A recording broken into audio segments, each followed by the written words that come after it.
समय आना मिसाल के लिए शुरू करते हैं आज के इस वीडियो को। आज के इस वीडियो का टॉपिक है प्रोकैरियोटिक तथा यूकैरियोटिक कोशिकाओं में मुख्य अंतर। प्रोकैरियोटिक तथा यूकैरियोटिक कोशिकाओं में मुख्य अंतर।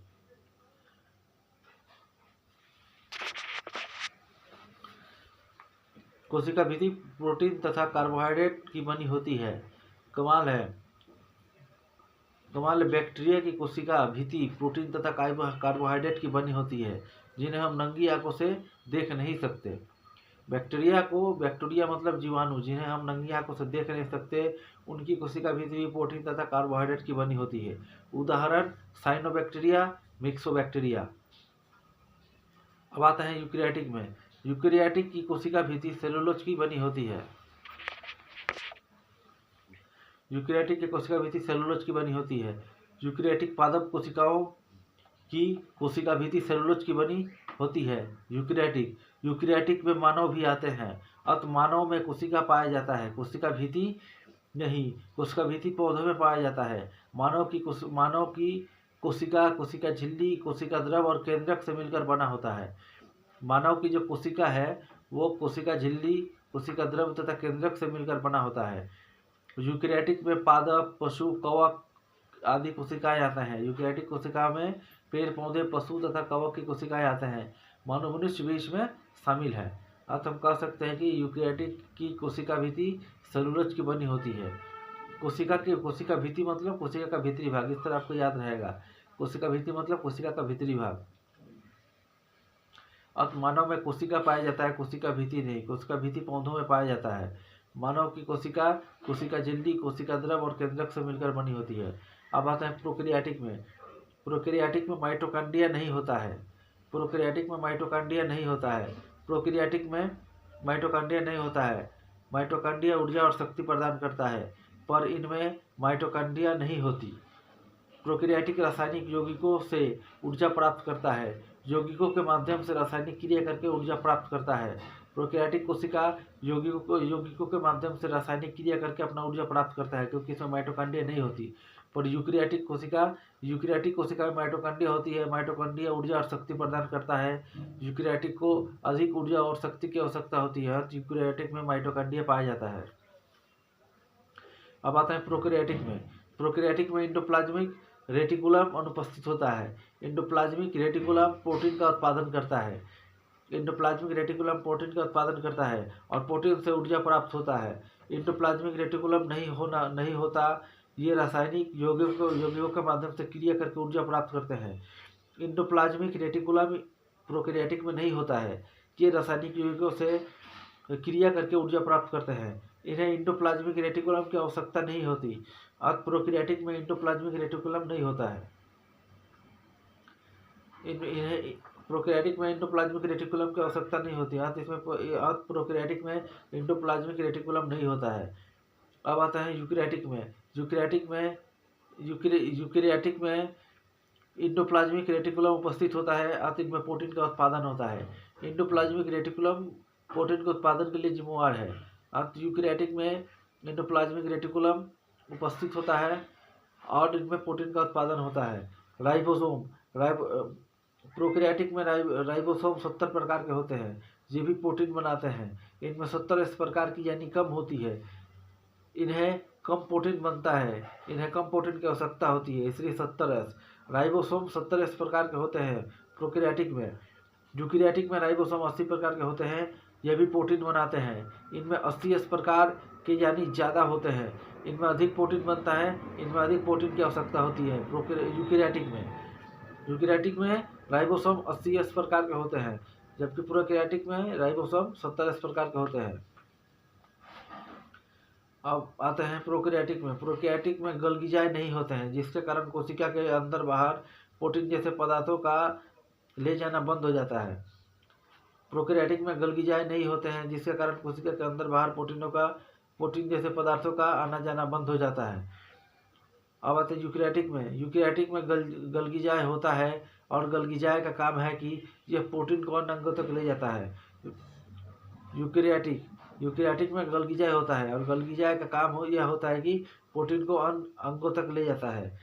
अब आते हैं प्रोकैरियोटिक में। लाइसोसोम अनुपस्थित होता है, जिसके कारण प्रोकैरियोटिक कोशिका में अपशिष्ट और घिसे पीछे कण जमा हो जाते हैं और कोशिका जहरीली हो जाती है। प्रोकैरियोटिक कोशिका में लाइसोसोम अनुपस्थित होता है, जिसके कारण कोशिका में अपशिष्ट पदार्थ और घिसे पीछे कण जमा हो जाते हैं और कोशिका जहरीली हो जाती है।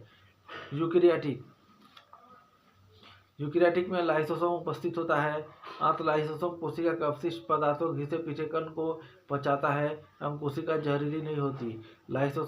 यूकेरियोटिक में लाइसोसोम उपस्थित रहता है।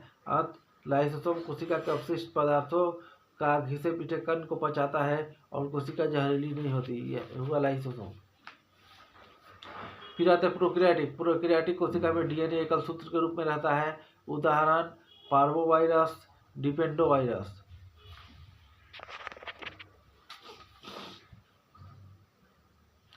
प्रोकैरियोटिक कोशिका में डीएनए एकल सूत्र के रूप में रहता है। इसका उदाहरण पार्वोवायरस, डिपेंडोवायरस है। जबकि यूकेरियोटिक में डीएनए पूर्ण विकसित होता है एवं छोटे दोहरे सूत्र के रूप में रहता है। यूकेरियोटिक में कशाभिका केवल एक तंतु होता है। कशाभिका कोशिका को तरल माध्यम में गति देने का कार्य करता है। प्रोकैरियोटिक में कशाभिका केवल एक तंतु होता है। कशाभिका को तरल माध्यम में गति देने का काम करती है। यूकेरियोटिक में कशाभिका की कुल 11 तंतु होते हैं और कशाभिक कोशिकाओं को तरल माध्यम में गति करने का काम करती है और कशाभिका कोशिकाओं को तरल माध्यम में गति देने का कार्य करती है। प्रोकैरियोटिक इसमें केंद्रिका अनुपस्थित रहता है, अतः ये प्रोटीन संश्लेषण जैसी गतिविधियों को नियंत्रित नहीं कर पाता है।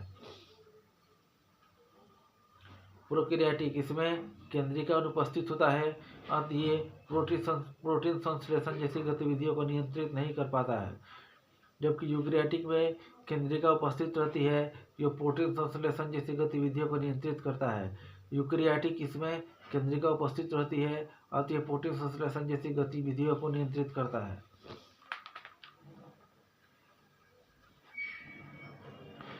प्रोकैरियोटिक में सेंट्रियोल अनुपस्थित होता है, अतः इसमें सेंट्रियोल ना होने से जो हानि होता है वो हानि होता है। यूकेरियोटिक में सेंट्रियोल उपस्थित होता है, जो भ्रूण के विकास के लिए जिम्मेवार है। प्रोकैरियोटिक में श्वसन प्लाज्मा झिल्ली द्वारा होता है। जीवों द्वारा वायु में से ऑक्सीजन ग्रहण करना श्वसन कहलाता है। और प्रोकैरियोटिक में श्वसन प्लाज्मा झिल्ली द्वारा होता है। यूकेरियोटिक में श्वसन माइटोकॉन्ड्रिया द्वारा होता है। इसमें कोशिकीय श्वसन होता है। यूकेरियोटिक में कोशिकीय श्वसन होता है। माइटोकॉन्ड्रिया को कोशिका का पावर हाउस कहा जाता है, क्योंकि यह कोशिका के लिए ऊर्जा प्रदान करता है। जीवों द्वारा वायु से ऑक्सीजन ग्रहण करने को श्वसन कहते हैं। और यूकेरियोटिक में श्वसन माइटोकॉन्ड्रिया द्वारा होता है। इसमें कोशिकीय श्वसन होता है। यूकेरियोटिक में कोशिकीय श्वसन होता है। माइटोकॉन्ड्रिया को कोशिका का पावर हाउस कहा जाता है, क्योंकि यह कोशिका के लिए ऊर्जा प्रदान करता है। अब आता है प्रोकैरियोटिक। लिंग प्रजनन नहीं पाया जाता है। प्रोकैरियोटिक में लिंग प्रजनन नहीं पाया जाता है। इसमें सिर्फ एक जनक की जरूरत होती है। जैसे बैक्टीरिया, यीस्ट, समुद्री तारे विखंडन द्वारा प्रजनन करते हैं। हाइड्रा, केचुआ, अदरक, प्याज, फर्न बीजाणु के निर्माण द्वारा लिंग प्रजनन करते हैं। छरी कीट, पैरामीशियम इत्यादि प्रोकैरियोटिक के उदाहरण हैं। प्रोकैरियोटिक में लिंग प्रजनन नहीं पाया जाता है। इनमें सिर्फ एक जनक की जरूरत होती है। जैसे बैक्टीरिया, यीस्ट, समुद्री तारे विखंडन द्वारा प्रजनन करते हैं। हाइड्रा, फर्न बीजाणु निर्माण द्वारा प्रजनन करते हैं। अब आता है यूकेरियोटिक में लिंग प्रजनन पाया जाता है, अर्थात इनमें जीवों में नर और मादा की मदद से संतान पैदा करने की प्रक्रिया है। अतः हम कह सकते हैं कि यूकेरियोटिक में लिंग प्रजनन पाया जाता है। प्रोकैरियोटिक प्रकाश संश्लेषण थाइलेकाइड में होता है। थाइलेकाइड झिल्ली में मौजूद क्लोरोफिल सूरज की रोशनी को अवशोषित करते हैं। प्रकाश संश्लेषण थायराइड में होता है। यूकेरियोटिक में प्रकाश संश्लेषण थायराइड के द्वारा होता है। थायराइड झिल्ली में मौजूद क्लोरोफिल सूरज की रोशनी को अवशोषित करता है। यूकेरियोटिक क्लोरोप्लास्ट में होता है। यूकेरियोटिक में क्लोरोप्लास्ट होता है। क्लोरोप्लास्ट में मौजूद क्लोरोफिल सूरज की रोशनी को सोख लेता है। यह हुआ यूकेरियोटिक। फिर आते हैं दोस्तों प्रोकैरियोटिक। इसमें अंतर यह है, इसमें कोशिका विभाजन अर्धसूत्री प्रकार का होता है। इस प्रक्रिया में गुणसूत्रों की संख्या कम होकर आधी रह जाती है, जैसे स्टारफिश और अंडाणु केवल हार्मोन उत्तेजना पर ही अर्धसूत्री विभाजन पूरा करते हैं। अब आता है यूकैरियोटिक। इसमें कोशिका विभाजन अर्धसूत्री या समसूत्री प्रकार के होते हैं। समसूत्री कोशिका विभाजन का उदाहरण प्याज की जड़ के अग्रभाग में स्थित हड़ा कोशिकाएं, मानव त्वचा की कोशिकाएं। समसूत्री विभाजन में बनने वाली पुत्री कोशिकाओं में गुणसूत्रों की संख्या मातृ कोशिका के समान होती है। तो चलिए दोस्तों, आज का टॉपिक था कि प्रोकैरियोटिक और यूकैरियोटिक कोशिकाओं में क्या क्या अंतर होता है, जिसे हम लोगों ने अभी पढ़ा। मेरा वीडियो अच्छा लगा तो बेल आइकन को दबाकर चैनल को सब्सक्राइब करके बेल आइकन को दबा दीजिएगा। वीडियो अच्छा लगा तो दोस्तों में शेयर कीजिएगा। मिलते हैं दोस्तों नेक्स्ट वीडियो में। तो पहले वंदे मातरम, जय हिंद।